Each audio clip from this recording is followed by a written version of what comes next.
Opening moves. On 29 April, Sigel left his camp near Martinsburg, West Virginia, and cautiously headed south on the Valley Pike with his 2 field divisions and a large wagon train. His troops reached Winchester 3 days later. Alerted to Sigel's advance, Imboden asked Lee and Breckinridge to send reinforcements to the valley, assembled his Confederate brigade at Mount Crawford, and called up the local militia. Imboden gathered about 1,400 men from local reserves to add to his own 1,500 veterans, and then marched north to Woodstock to delay Sigel. Meanwhile, on 2 May, Crook began moving his infantry division toward the valley from West Virginia, and Averill's cavalry followed 3 days later. In early May, Breckinridge was in a quandary. Confederate signal stations and scouts in the mountains to the west alerted him to the approach of Crook and Averill from West Virginia. At the same time, Sigel's advance from the north threatened Staunton and the Virginia Central Railroad. President Davis and General Lee directed Breckinridge to join with Imboden to block Sigel's advance, so Breckinridge immediately ordered his scattered units to concentrate at Staunton. The Union plan to draw Confederate forces away from Crook had worked. Meanwhile, 200 miles to the south, Averill and his 2,000 Union cavalrymen rode toward Saltville. As he neared the town early on 8 May, his scouts brought in prisoners who divulged that Brigadier General William E. Grumble Jones and Morgan were waiting ahead with a large Confederate force. Unwilling to risk a major encounter far from any reinforcements or logistical support, Averill turned away from Saltville and headed northeast toward his next objective, the lead mines and rail facilities at Wytheville. On 10 May, as Averill's troopers rode through a narrow gap near Cove Mountain north of Wytheville, they ran into Morgan's 4,500 Confederate defenders. In a 4-hour battle, the Federals were unable to break through the Confederate defenses. As darkness fell, the combatants disengaged, and Averill, low on supplies, withdrew northeast to find Crook. On 9 May, after days of rain and 50 miles of hard mountain marching toward the valley, Crook's Union Infantry Division finally reached Cloyd's Mountain, 5 miles from Dublin. Facing the Federals was a hastily organized Confederate force of 2,400 men under Brigadier General Albert G. Jenkins, who had placed his men with a couple of cannons in positions to block the road as it crested a spur of the mountain. In a hard-fought engagement, an assault by the brigade of Colonel Rutherford B. Hayes finally overcame the rebel defenders. The Confederates suffered 500 casualties, including the mortally wounded Jenkins, while Crook lost 688 men. The remaining Confederates withdrew over the New River Bridge as Crook advanced into Dublin, where his men captured a large supply depot and destroyed the Virginia and Tennessee tracks. The next day, Crook burned the New River Bridge. His force remained in the area long enough to demolish additional miles of railroad track and other facilities. Despite the earlier plan to wait for Averill, Crook withdrew to West Virginia, later claiming that he had received word of a large Confederate force en route to attack him. Averill reached Dublin, found Crook gone, and continued into West Virginia, eventually joining Crook's troops at Union on 15 May. In the lower Shenandoah Valley, Union forces began to move southward along the Valley Pike. Sigel's division slowly advanced from Winchester on 9 May. By late afternoon on 11 May, Sigel reached Woodstock, where he gained an intelligence coup when he found a pile of telegrams waiting for Imboden at the telegraph office. These messages revealed that Breckinridge was still at Staunton, 2 days away. Sigel saw that if he moved fast enough, he had an opportunity to reach Newmarket and then march south to capture Staunton, or move east over Massanutten Mountain through the Luray Valley to support Grant's operation near Spotsylvania, Virginia. Sigel had not planned to go beyond Woodstock, but by extending himself he had a chance to gain some favorable attention from his superiors. He decided to continue his march up the valley. He had at his disposal 2 brigades of cavalry under General Sigel, 5 batteries of artillery, and 1 infantry division led by General Sullivan. The foot soldiers consisted of 2 brigades under Colonel Joseph Thoburn and Colonel Augustus Moore. Altogether, Sigel's army numbered approximately 9,000 men. Sigel stirred to action on 14 May. He ordered Moore to make a reconnaissance up the valley pike toward Mount Jackson, over 20 miles away. He was to take 2 regiments from Thoburn's 2nd Brigade. Although some Union cavalry was operating in advance, Moore would be mostly on his own with his mixed force of infantry regiments, cavalrymen, and an artillery battery of 6 guns. Lacking intelligence, maps, and scouts, his force was beyond supporting distance by Sigel. Despite his misgivings with the mission, Moore had his detachment on the pike headed south on 14 May. Near Edinburgh, he met one of his own regiments, along with Colonel John E. Winecoop's 300 cavalry troopers and a section of horse artillery. This brought Moore's combined strength to over 2,300 men. Moore sent Winecoop ahead to link up with the advanced cavalry that had already driven Imboden's Confederates south out of Newmarket. The Battle of Newmarket.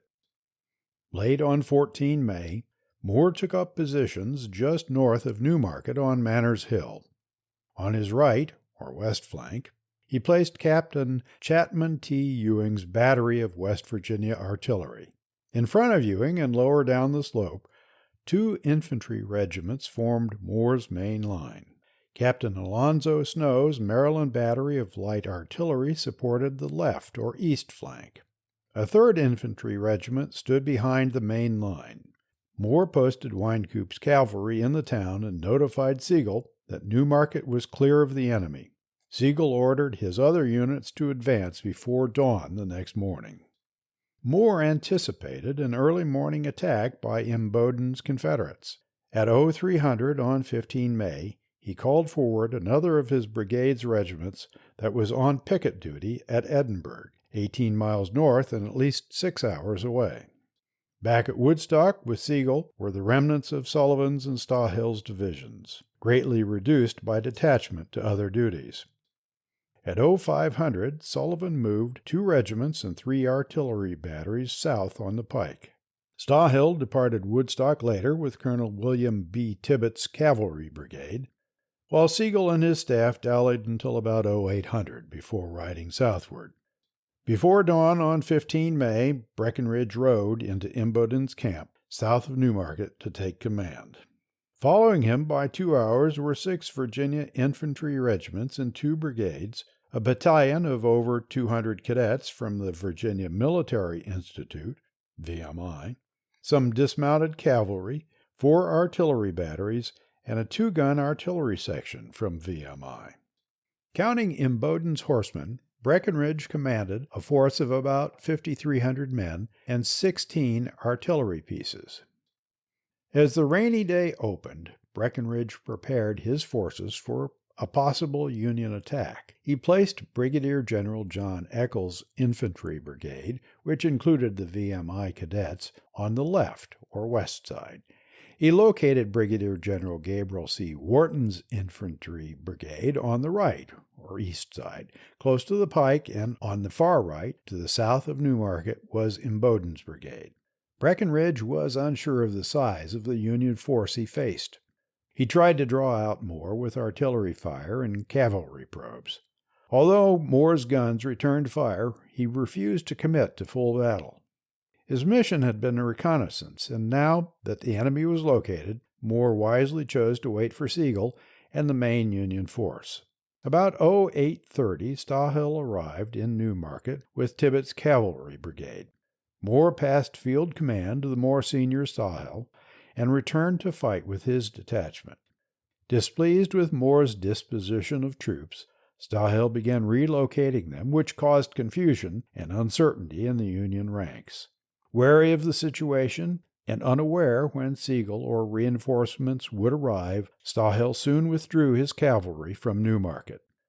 Finally, by 1000, Breckinridge lost his patience. "I have offered him battle, and he declines to advance. We can attack and whip them here, and I'll do it." The Confederate general formed an echeloned assault line of almost 4,200 men hidden by the hills in misty rain. About 1,100, the Confederate infantry advanced across the soggy ground toward the Union position at double-quick time through Union artillery fire to reach temporary safety in a low area at the base of Manners Hill. The 4 companies of inexperienced cadets, however, marched at a slower pace in a mass formation, making easy targets and suffering their first casualties. Eccles and Imboden advanced on the right toward Newmarket. The southern brigades then rested while Breckinridge repositioned most of his artillery to a location near the pike. General Sigel galloped onto the field at about 1,200, just as the Confederate advance resumed. When Moore's line began to waver under the Confederate artillery fire, Sigel decided to withdraw about a half-mile north to new positions closer to Bushong's Hill. As Moore's infantry moved back, some men became disorganized or disheartened and continued to the rear, all the while under artillery fire from Breckinridge's guns. By 1,400, Sigel's battered regiments had regrouped on Bushong's Hill, where 3 artillery batteries massed on the higher west flank. In the Union center were 4 infantry regiments, and on the left flank east of the pike, Sigel had reformed his cavalry division. In a pouring rain, Breckinridge ordered a general assault. On the left, Wharton's brigade with the VMI cadets moved forward, while Eccles advanced on the east side of the pike. As Wharton's infantry appeared, the Union artillerymen fired their guns with double canister. The blast halted the attack. Near the Bushong farm, the advancing Confederates took heavy casualties and sought cover near the farm's fences. One regiment fought forward 100 yards or so before it was forced back, leaving a gap in the Confederate line. Breckinridge had already committed his reserve battalion and advised that his attack was about to fail. He was compelled to send in the VMI cadets. "Then put the boys in, and may God forgive me." About 1,500, Sigel detected a wavering in the Confederate line and ordered a counterattack. But battle noise and Sigel's shouting orders in German caused many of his commanders to misunderstand him. In the chaos of combat, he became distracted with placing his regiments and lost control of his battle line. The rebels quickly repulsed Sigel's uncoordinated attack.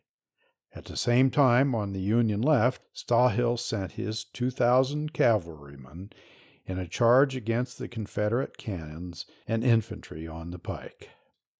But double-loaded canister and heavy rifle fire wrought havoc on the Union men and horses, stopping the assault in its tracks. Meanwhile, to protect his artillery from the Confederate fire, Sigel ordered his batteries to pull back to a new position. With Union fire now slackened, Breckinridge saw his opportunity and ordered the general attack resumed. Wharton's brigade, reinforced by the VMI cadets, swept forward into the Union line. Thoburn's and Moore's regiments fell back as some made a fighting retreat to the guns while others broke and ran. Fortunately for Sigel, Captain Henry A. DuPont had positioned his battery along the pike behind the battle line and provided covering fire for the retreating troops as the Union line collapsed.